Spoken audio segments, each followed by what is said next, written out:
Hi, I'm Brenda from the Avant Garden Shop. Welcome to another episode of the Garden Gate. The Grackles and Starlings are back. Everybody is so depressed in the spring when the Grackles and Starlings show up. If you're feeding your birds, they empty the feeder so fast. It's really frustrating.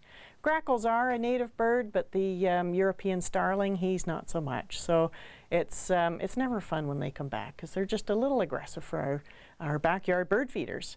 But we do have a few ideas that help you to avoid having them eat everything. You can put a cage around your feeder like this. I think it takes up to about a 15 or a 17-inch tube feeder. It has to be a fairly narrow feeder. But the grackles can't fit in, the blue jays also can't fit in. Sometimes the starling will get inside, but at my place I found that only one would go in and the rest would take off, and so then he would be gone as well.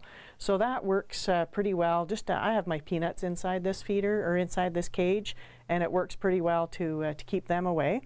I also have the Squirrel Buster. We've talked about it before, but it's weight sensitive, and you can make this one so sensitive that the grackles are too heavy for it.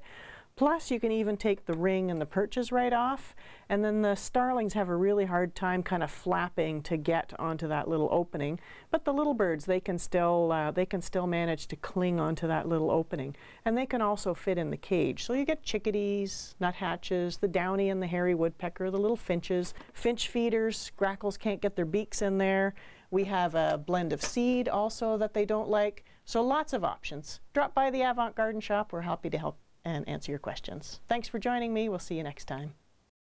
The Garden Gate is brought to you by the Avant Garden Shop, your destination for garden accessories and backyard birding supplies. Sherbrooke Street, downtown Peterborough.